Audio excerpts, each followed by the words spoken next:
sick of people at ESPN or Sports Center who think they have their heads on their shoulders but really don't? Well, it's time for the Jimmy the K Sports Show. We're going to give you the most legit sports news. Now it's time for the Jimmy the K Sports Show. Sit back, buckle up, and get ready for the number one sports show on the web. Here we go, my sports friends. How y'all doing this Tuesday evening? It's me, your host. You see me each and every Tuesday evening on Ustream for the time being at 7 p.m. Central Daylight Time. I am your host, Jimmy the K, as usual. Eventually, I'll get other hosts in here, but for now, you're stuck with me. Sorry. It kind of stinks sometimes, doesn't it? Alrighty. Big news. I want to go ahead and let you know, if you go back to the website, remember last week I did a show basically talking about Cam Newton and how he was using race as being the reason why people didn't like him. And Stephen A. Smith came to his defense also. I went back and I didn't redo the show, but I went up and put up a deal that ESPN's First Take by Stephen A. Smith and Skip Bayless did, basically by the same title. Is race really the issue? So you can go back, listen to mine, listen to theirs, compare the two, see how we are alike, see how we are different. I'm pretty sure there's going to be some differences in there. Speaking of Cam Newton and the Carolina Panthers, congratulations on losing! The Denver Broncos take Super Bowl 50 in what was a great affair by the Denver Broncos to come out. Great defensive battle on both sides of the football. It was 13-7 at the half. Knew it was going to be close. My prediction, I believe, was 13-10. Final score was 24-10. Not bad. I felt like it was going to be a defensive battle no matter what. That's why I picked a close game. It wasn't an offensive touchdown until that fourth quarter when Peyton Manning went into the end zone. But that wasn't because of the offense driving down the field. That was because of a fumble in which Cam Newton just didn't. He gave up on the football. If you're going to give up on the football like that, then there's no reason at all for you to even be in the NFL. Cam Newton came out publicly today and said, yes, I'm a sore loser. Deal with it. I'll always be a sore loser. Deal with it. Okay, I'm going to step on some toes here and probably make some soccer moms and baseball dads really mad when I say this, but I said this last week. You get Cam Newtons when you have these young players getting trophies no matter what. You know, you're going to have a sore loser. Oh, sorry, Cam Newton, you lose the Super Bowl. You're not going to get anything. You don't get a runner-up prize. You don't get anything like that. Well, those kids growing up their whole life always got a trophy. It didn't matter if they were last place, third place, second place, or first place. They got a trophy. So that's why we're raising sore losers like Cam Newton and other NFL players that just can't deal with the sting of losing. Some people are going to compare it to competitiveness. Yeah, I can see where you can be competitive to a point, but you can't be a sore loser and competitive at the same time. Just the two don't equal each other. So, Cam Newton, if you're going to be a sore loser, well, guess what?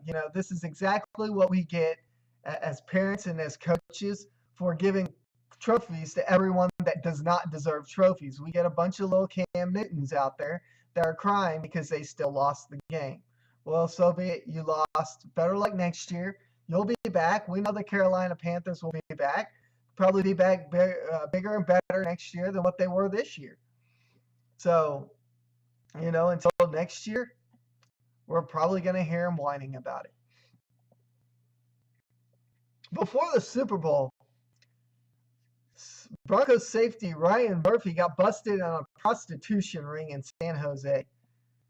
I don't believe he was playing in the game. I believe they suspended him, if I'm not mistaken, for the game. I don't understand, and I can't see it why these players who have millions of dollars want to go out and blow money on hookers, even though there's that chance that they could be running into an undercover cop, a sting operation, whatever it may be. I still don't get it. They say money talks, and a lot of times in the NFL or in any pro sport, it does talk because, those guys are the ones that typically 99.9445% of the time get off. They're the guys that don't wind up in prison because, the judges have their favorites. So, money does talk. However, in this case, Ryan Murphy is nothing but a peon for the Denver Broncos, so money didn't talk there.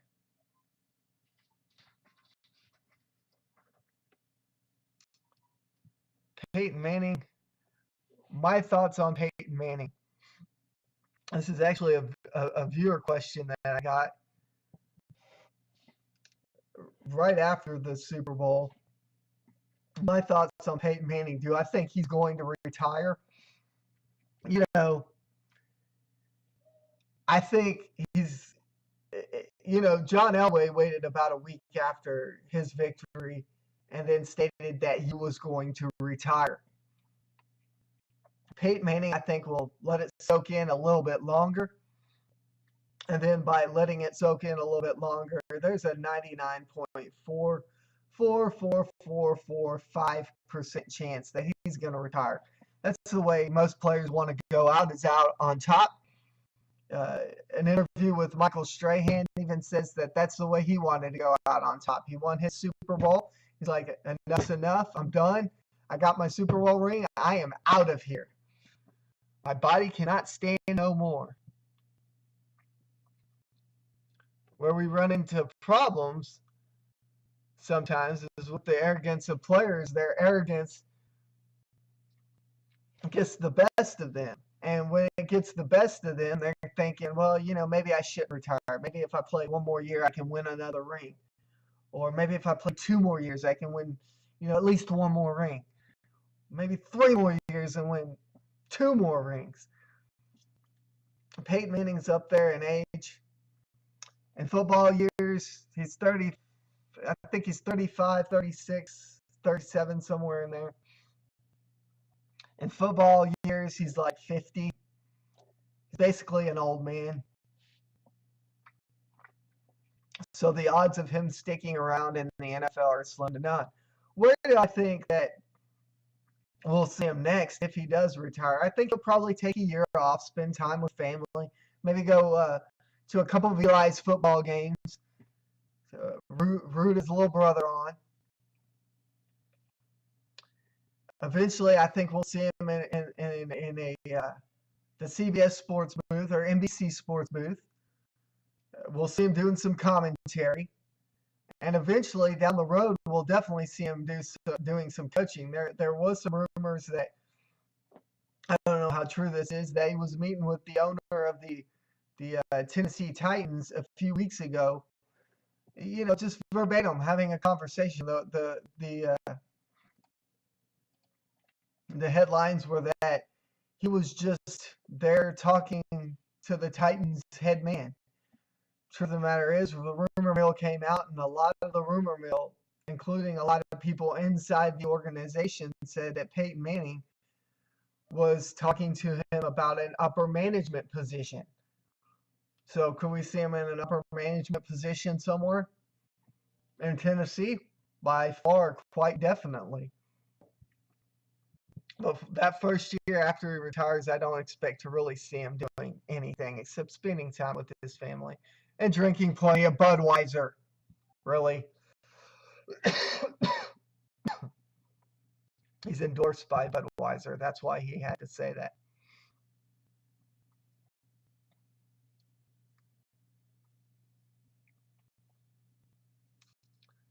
Baseball season's coming up in about a week. Most pitchers and catchers will report as early as next Monday. Texas Rangers pitchers and catchers report next Thursday. So as baseball season gets closer, we'll start chatting a little bit more about baseball.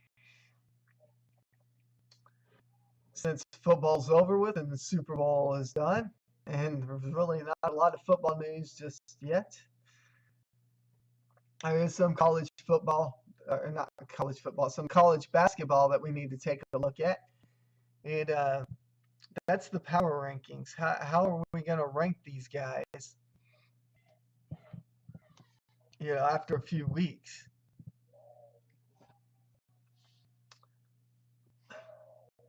But before that, I want to definitely look at an overview of Super Bowl 50. So what did go right in Super Bowl 50? The Denver Broncos, it was the defense firing on all cylinders and coming out thirsty for the big win. The Carolina Panthers, to be honest with you, the only thing that remotely showed up in that game was their defense and MVP quarterback, Cam Newton. And that's me being nice, to be quite honest with you, because the second half he stunk. The defenses went toe-to-toe for the first half again, 13-7 at the half.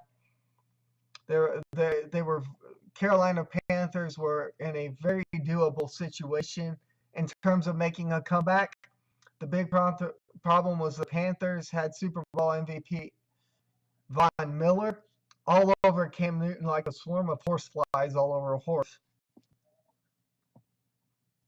What went wrong for both the teams was the fact that neither one scored an offensive touchdown to the fourth quarter, when the Broncos shut the door. Turnovers were a big part of this game, and I have always said and will continue to say in all major sports that defense wins championships, and this game was no different. The defense wins championships. How did the Denver Broncos pull off the upset when the Carolina Panthers were favored to win by a very big margin? They did it all by prep and not going out too arrogant like the Carolina Panthers did. All throughout the interviews all last week during press conferences, you could see the arrogance of Carolina, and there's that's beside the point. You want to go into interviews confident, don't get me wrong, but when those interviews go beyond confident and people can see the arrogance of the interviews, then it's more of cockiness than anything. The Denver Broncos didn't do that.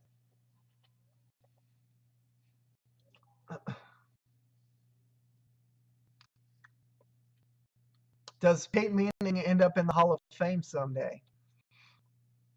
This is a no-brainer. He will, with all certainty, 100% wind up in the Hall of Fame. His numbers only speak for themselves. He is already up there with the greats as it is. Staubach, Favre, to only mention a couple, Montana, Young. Well, his numbers in the postseason suggest he could and should be a Hall candidate as well. Again, what's next for Peyton Manning once he retires? Lots and lots of nationwide commercials and Papa John's commercials. Okay, I was being kind of facetious there.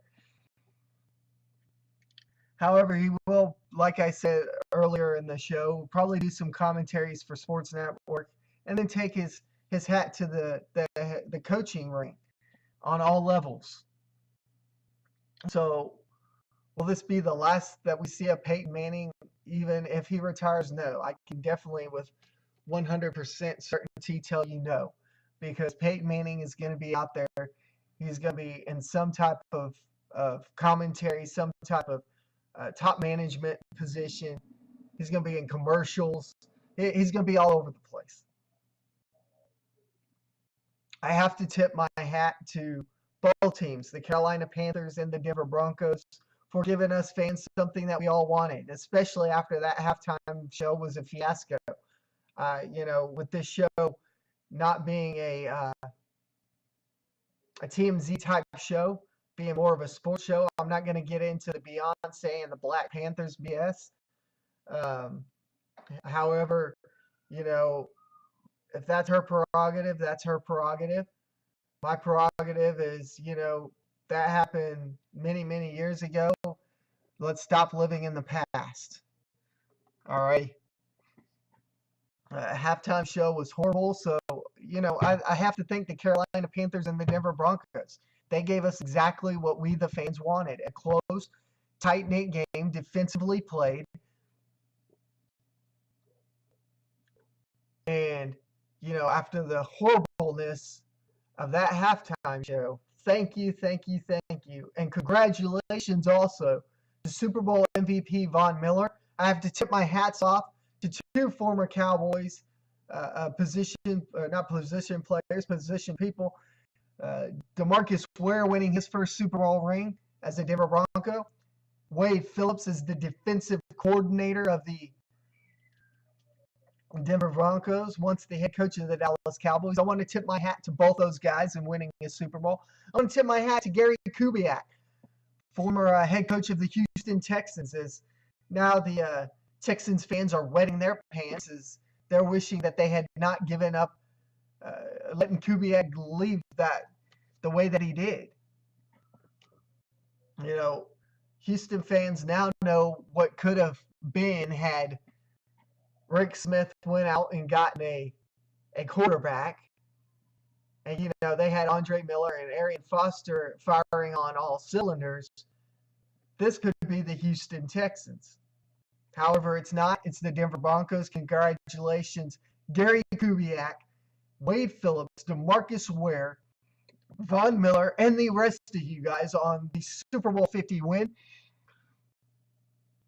Until next year, I hope to see you again.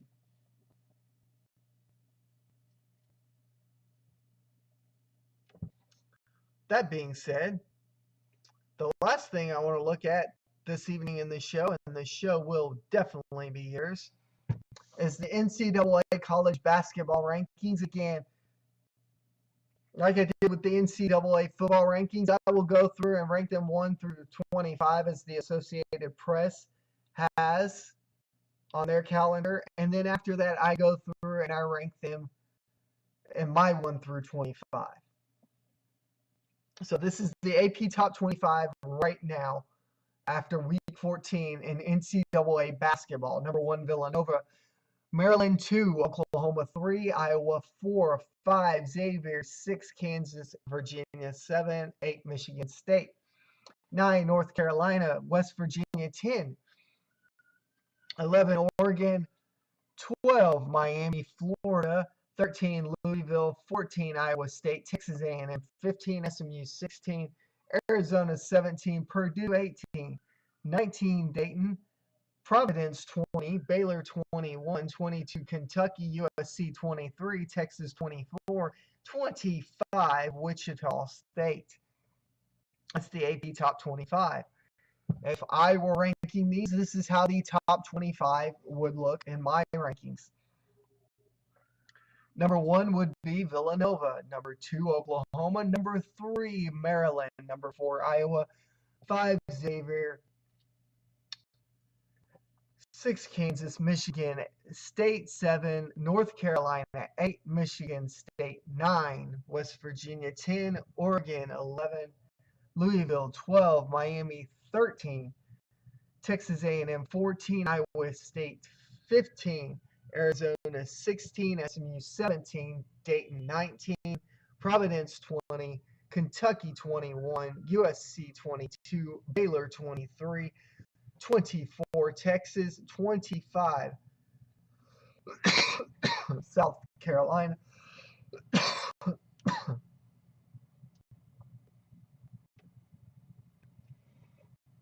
With that being said, that is this week's Jimmy the K Sports Show. I want to again tip my hat to the Super Bowl 50 champion Denver Broncos and congratulate all of them on the Super Bowl win. And until next Tuesday, we'll go over NCAA basketball, Major League Baseball, because baseball season is right around the corner, and a little bit of NBA basketball. Until next Tuesday, 7 p.m. Central Daylight Time, I am your host, Jimmy the K. Remember, there are 3 easy ways you can get a hold of me. You can like us on Facebook, facebook.com/allaboutsportszone. You can follow us on Twitter at JimmyKersey1. You can email allaboutsportszone@gmail.com.